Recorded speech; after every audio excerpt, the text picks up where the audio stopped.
এই লেকচারে আমরা কথা বলবো আসলে মিওসিস নিয়ে।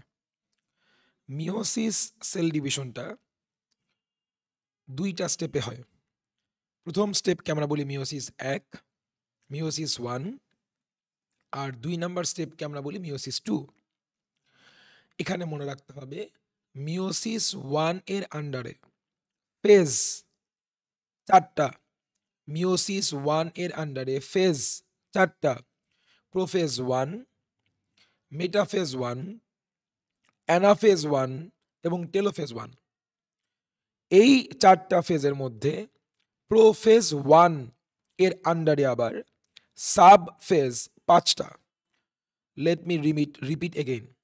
তাহলে বলতেছিলাম মিওসিস সেল ডিভিশনের স্টেপ কয়টা? 2টা।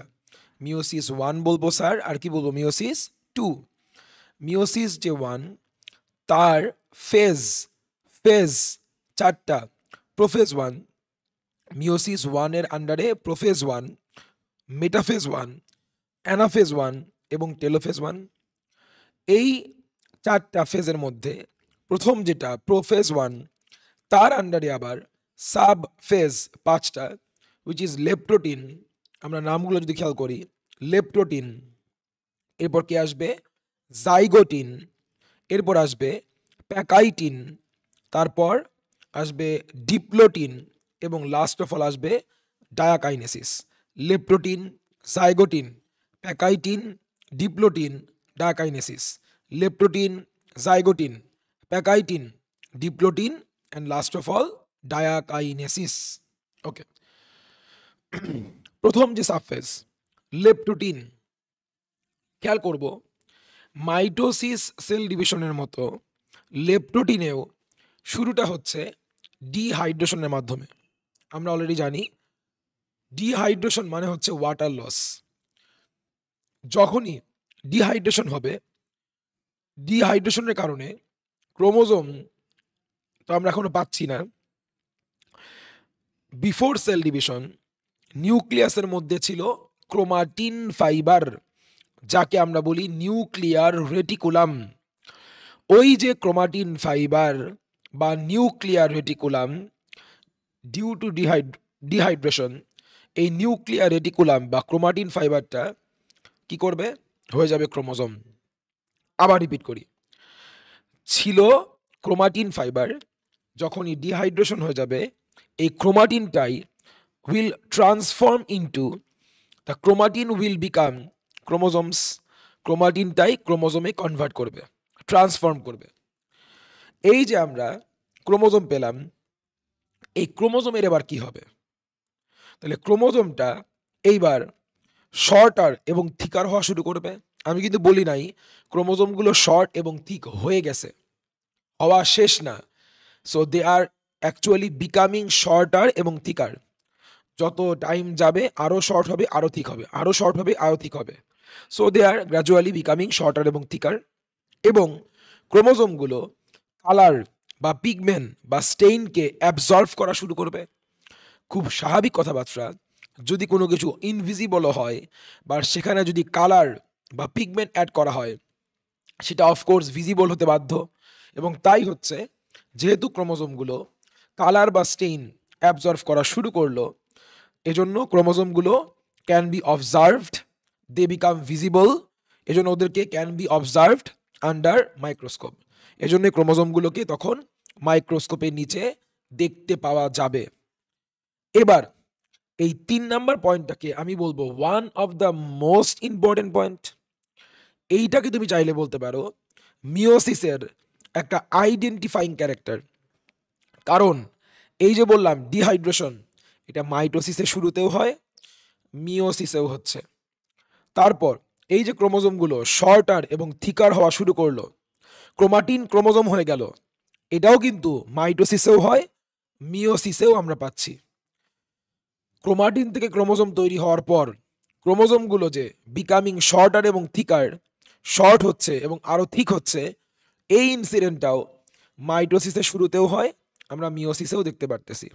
তারপর এই যে কালার বা স্টেইন অ্যাবজর্ভ করা, পিগমেন্ট অ্যাবজর্ভ করা করে ভিজিবল হয়ে যাওয়া, এটাও মাইটোসিসের শুরুতে হয়, আমরা মিওসিসের শুরুতেই দেখতে পারতেছি। তার মানে প্রথম এই সমস্ত ক্যারেক্টার দিয়ে আপনি আসলে মাইটোসিস হচ্ছে না মিওসিস সেল ডিভিশন হচ্ছে আপনি কিন্তু ডিফারেন্সিয়েট করতে পারলেন না। যেই ক্যারেক্টারটা দিয়ে আসলে ডিফারেন্সিয়েট করা যায় সেটা আসলে এই chromomere. Special granules called chromomeres are found on chromosomes. তাহলে ক্রোমোজোমের উপরে বিড মালার পুতির মতো কিছু গ্র্যানুলার দানাদার সাবস্টেন্স পাওয়া যায়, এদের নাম হচ্ছে ক্রোমোমিয়ার।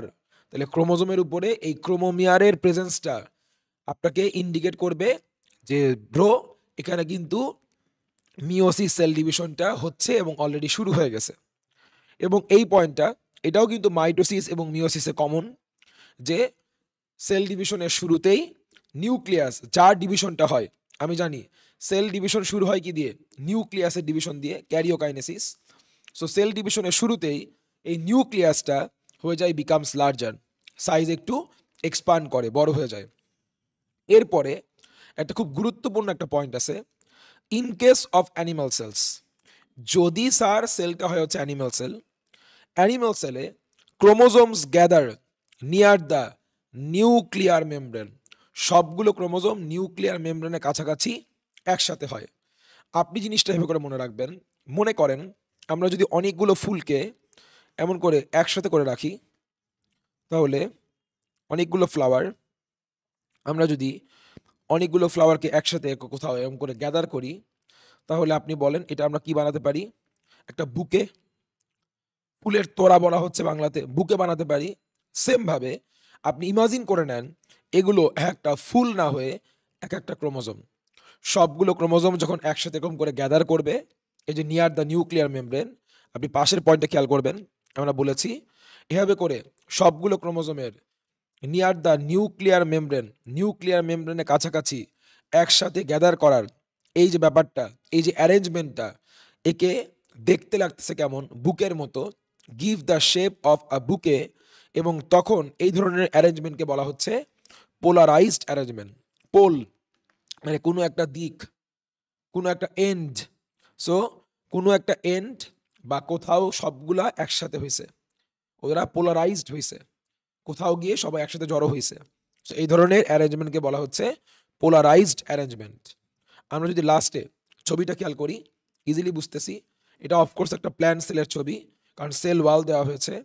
এই যে বাইরে নিউক্লিয়াসে, বাইরে নিউক্লিয়ার মেমব্রেন, আপনি হয়তো জিনিসটা বুঝতে পারতেছেন, একটা সেলের মধ্যে নিউক্লিয়াস কখনো এতটা বড় হয় না, কিন্তু আমরা নিউক্লিয়াসকে বেশ বড় সড়ো করে আঁকবো বা এঁকেছি, কারণ আমরা মাত্র বলে আসছি নিউক্লিয়াস বিকামস লার্জার। তারপর এগুলো কি ক্রোমোজোম, আমরা এটাও বলেছিলাম ডিহাইড্রেশনের কারণে ক্রোমাটিন কিন্তু ক্রোমোজোমে কনভার্ট করবে। এই ক্রোমোজোমগুলো আমরা এটাও বলেছিলাম, এই যে আমাদের বেশ ভিজিবল লাগতেছে, আমরা কিন্তু খুবই হালকা করে এমন করে হালকা করে আঁকি নাই, ভিজিবল লাগতেছে, কারণ আমরা বলেছিলাম ক্রোমোজোমগুলো কালার অ্যাবজর্ভ করে ভিজিবল হতে শুরু করে।